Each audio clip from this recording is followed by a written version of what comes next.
This morning from Washington by former DNC senior advisor Steve McMahon, and with us at Post 9 for more reaction, informal Trump campaign advisor and CNBC contributor Larry Kudlow. Gentlemen, good morning. Larry, when we spoke last night, futures were limit down. You were suggesting maybe there would need to be some massaging of markets today. Not necessary. I know. It really came back fast. It's funny. I had written a piece yesterday before this thing that if Trump won, buy the dip, and if Hillary won, sell the rally. Little did I know, I get it right about once every 6 years. But you're right, things stabilized pretty fast. Look, I'll just say this very briefly. Steve may disagree and so forth. Donald Trump, there is a lot of ambiguity on protectionism and trade. I get that, okay, and I think that's going to hang over for a while.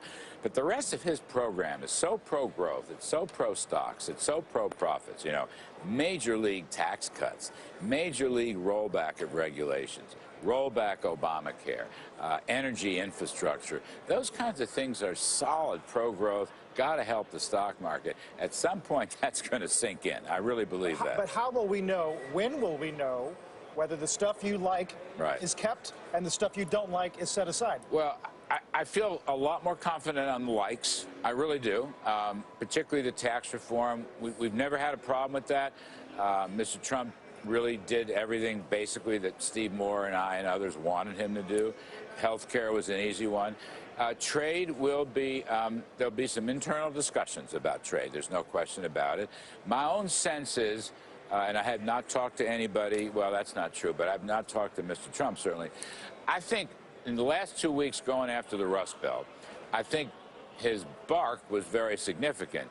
I think ultimately his bite, when the policies are made, will be much less onerous. A lot of these things are going to be worked out. Now, remember, he has to work with a Republican Senate and a Republican House. And that's a moderating influence on something like that. You think it will be a moderating influence? I mean, I'm reading here the first 3 of his 7 actions to protect American workers from his contract with the American voter. You know, one of his key things. Number 1, intention to renegotiate NAFTA or withdraw. Number 2, withdraw from the TPP. Okay, that's sort of, we can assume that. Number 3, label China a currency manipulator. Those are number 1, 2, and 3. I don't have any trouble. Look, I have a quick fix for NAFTA. I mean this.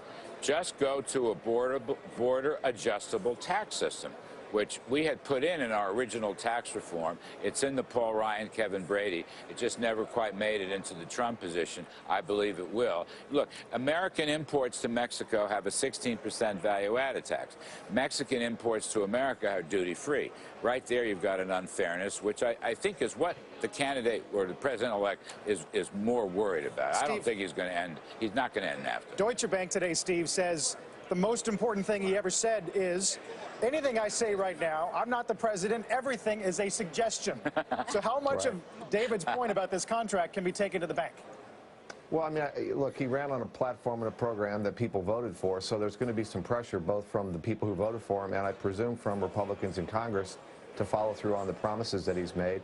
I mean, I think Larry's right. It's going to be, it remains to be seen, in my view, whether it's a pro-growth agenda. It certainly is a pro-business agenda, and it's an agenda that shouldn't make Wall Street nervous. It should probably make Wall Street feel very comfortable and reassured today. I think he's also right that some of the bark is worse than the bite. I expect that Donald Trump, when he gets to be president, just as, by the way, Barack Obama did, he'll start to see that Washington is a place that you know, is a difficult place to navigate and negotiate. And change is a wonderful thing to talk about, but it's a very hard thing to accomplish in this town. So, you know, I think he's coming here, and congratulations to him for winning. Nobody, and certainly I didn't think he was going to win, but I think it's going to be a lot more difficult to achieve the kind of change he's talked about than it is to talk about it on the campaign trail. And Larry, one thing that factors in, I just wanted to ask you, was we're hearing from investor after investor, including Art Cashin at the top of the hour, that one of the key factors for investors that they want to see is credible appointments in the cabinet and people around him to advise him. He's the ultimate outsider, billionaire businessman coming in. Your sense is? Well, look, you know, years ago when I worked with Reagan, this was the same. It's almost like an instant replay. Reagan comes in, great hostility from the establishment, great hostility from the newspapers and so forth.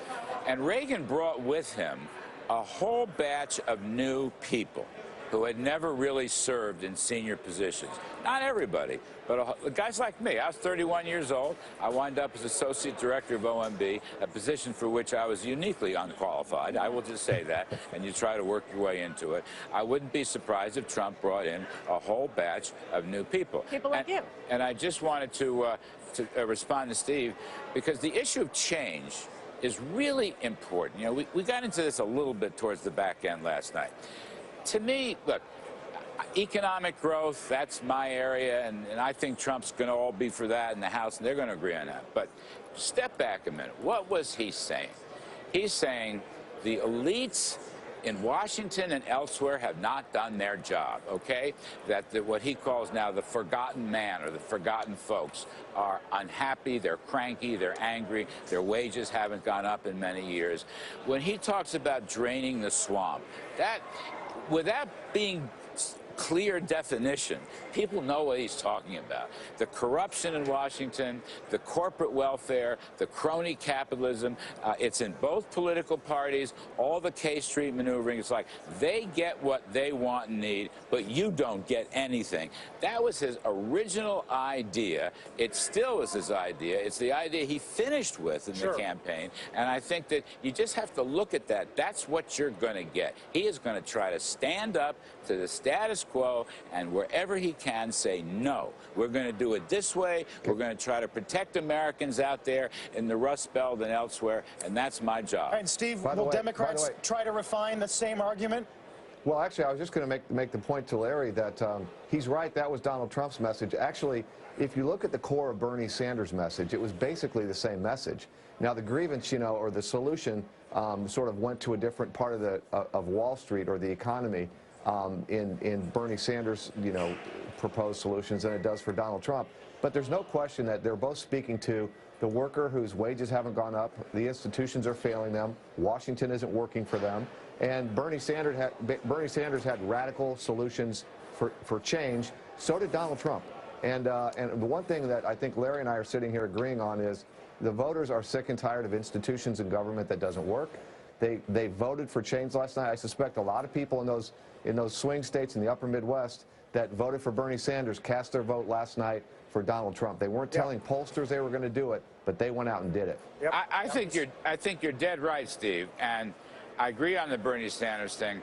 And again, I'll just say, to understand what happened last night and to try to forecast what's going to happen in the months ahead as the government has put together the policies, it's going to be all about change, and change that only an outsider can bring.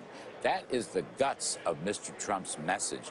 And, yeah, I hope he listens to guys like me, and he can listen to a lot of people. But they want change. The folks, as Bill O'Reilly calls them, the folks. And the folks want change. And you know what? So do I. I want change, damn it. They're killing me here. I look like I don't want change, but I want change. I want change. Larry, thanks so much. Steve, it's good to see you.